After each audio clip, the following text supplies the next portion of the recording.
lifestylers, it's Lushawn. If you've just found my channel, welcome, and if you're returning to my channel, welcome back. Thank you so much for being here on Lushawn's Lifestyle. Thank you so much for supporting my channel. So today's video is my September at a glance in detail budget. So let's go ahead and get into the video. Okay, as per usual, my information is housed in my Erin Condren Deluxe monthly planner. I love this planner, and if you are interested in it, you can click in the description box below. I have a link that you can get some coins off if you are interested. If you've never had an Erin Condren, any type of products, and you order from them using my link, you can get some coins off. So yeah, there's that. And I'm also going to be using today my purple Papermate Ink Joy gel pen, and I believe I have this link down below as well. I'll double check, but it will be if I don't have it there. So let's go ahead and get into September. Do you remember the 21st of September? Okay, so here's my at a glance. Basically, I try to have some little ambiance, but oops. With my planner. Okay, so this is September. The kit that I'm using is by Uniquely Lushawn. I have her link below as well. I think I have her Etsy shop link below, but she also has Instagram. So yeah, you can find her out there as well. And basically at a glance, I just put down what my paydays are. I put it on the 1st, but actually it'll be August 30th, but I don't put it on there since I'm starting this month. It's wonky, I know, but it works for me. So I put my payday when I'm having monies. My payday for this check will cover my bills up through the 14th, which my last one will be on the 10th. And then the check I get paid on the 15th will cover my bills through the end of the month. Of course, my last one is on the 23rd, but you get the gist. So I will not be marking the pay that I will be getting here. I mark that on the next month. It's just how I do it. In my notes section, I just put that I'm currently in baby step number 2 under the Dave Ramsey method or a variation of it. And then I always mark 3 goals. My goals have not changed. I will always have a 10 no spend. I may bump it, but right now 10 works for me. 10 no spend, and that's any days for the month. And what I do is I track it through each paycheck. So I try to do 10 per paycheck. So from the 1st to the 14th, I try to do 5 days, and then from the 15th to the end of the month, I try to do another 5 days to make that a 10 any day no spend days. My goal number 2, I'm failing miserably because I have been away and I'm trying to get back into the swing of things, but I'm trying to put some new products out. Let me bring you guys in a little bit. Some new products in my Etsy shop.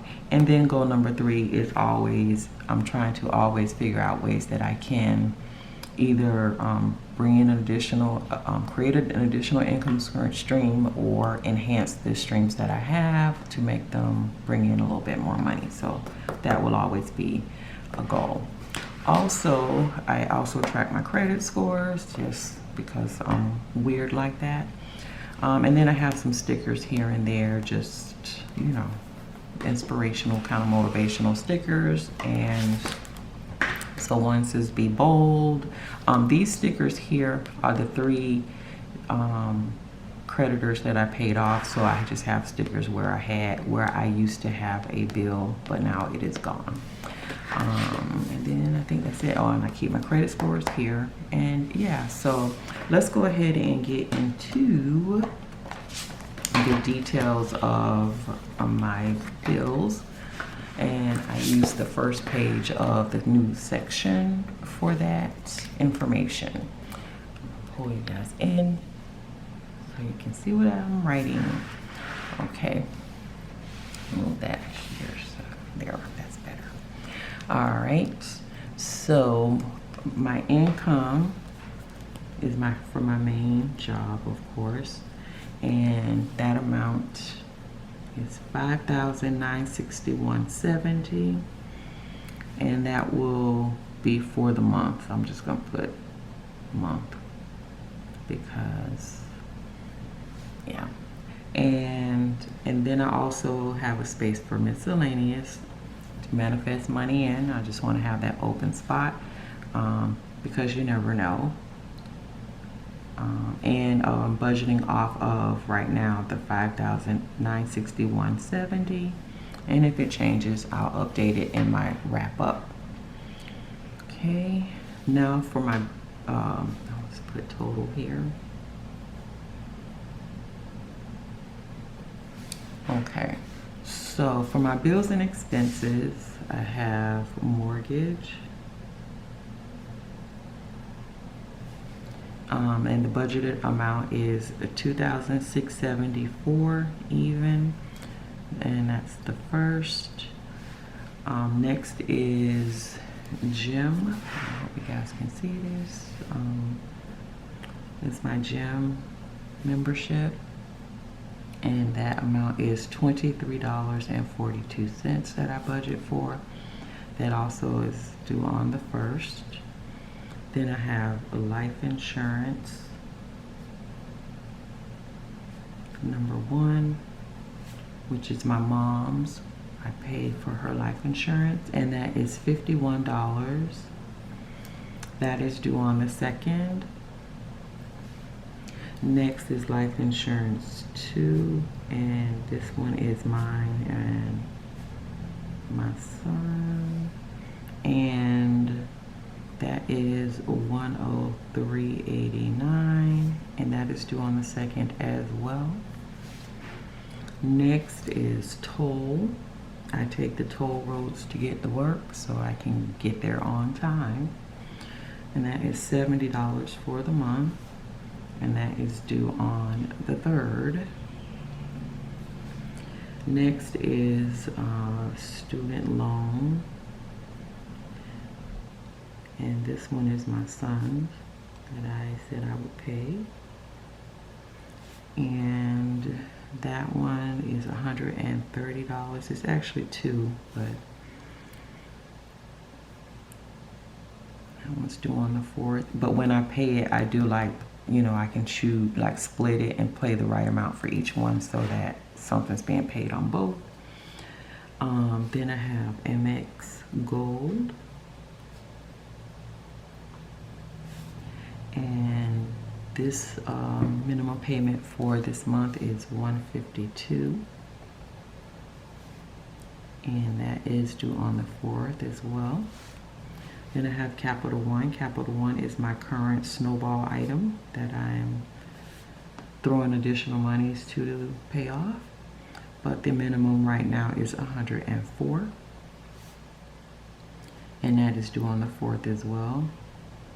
Next is Synchrony, which is my Rooms to Go account, and they actually raised my credit limit on it because I guess they see me just paying it off and not using it. But yeah, that is $56, and that is due on the 10th. Next is my Bbva Compass, and that is a personal loan, and the amount is $715.53, due on the 15th. Then I have my cell phone with AT&T, and that is $122.43, and I have my mom on that as well. That's due on the 17th. Then I have my Netflix,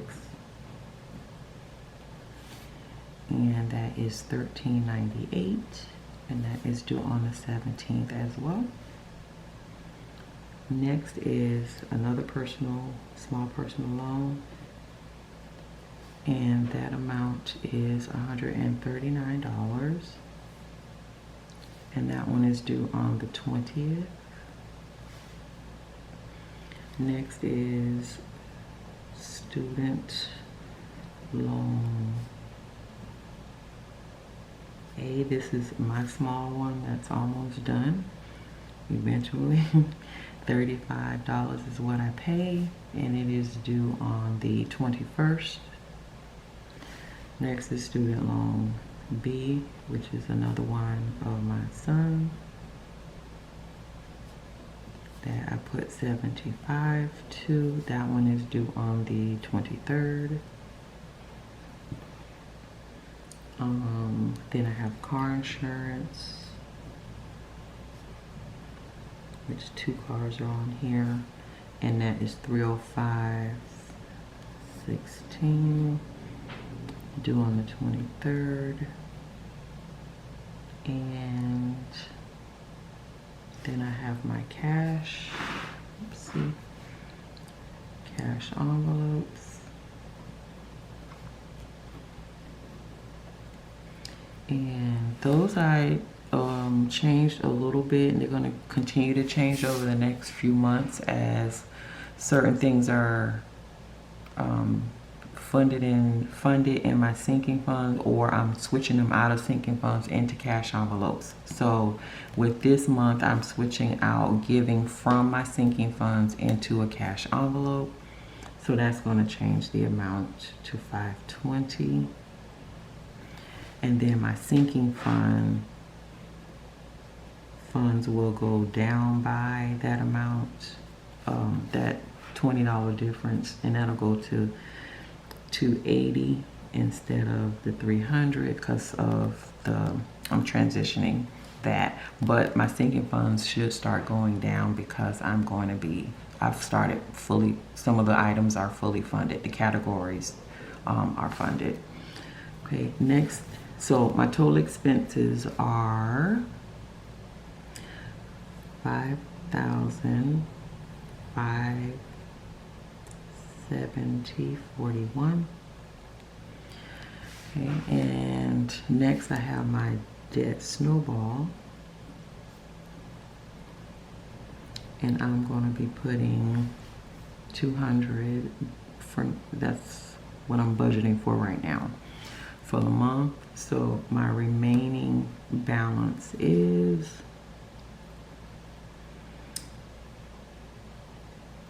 I did that wrong. No, I didn't. Yeah. So if you take my total expenses plus my debt snowball, that gives me $5,770.41. So you subtract that from my income that I'm expecting to get, and that leaves me a remaining of $191.29. So what I normally do is, instead of saying what I'm going to do with that, I do it within each paycheck, because the amounts are the remaining balances are different per check depending on the bills. So that's what that's what I have remaining for the month of September, and then how I will allocate it, I'll do in my paycheck to paycheck. So yeah, so that is what's going on for the month of September with my bill, and what I'm going to be allocating, paying, and again swing back into my paycheck to paycheck to see how I'm handling these remaining dollars, because yeah, I got a couple of things that I want to start for September. So yeah, so if you've lasted this long on the video, you already know you're a lifestyler, and go ahead and subscribe to the channel. I appreciate you being here, and until my next video, hugs and love. Bye.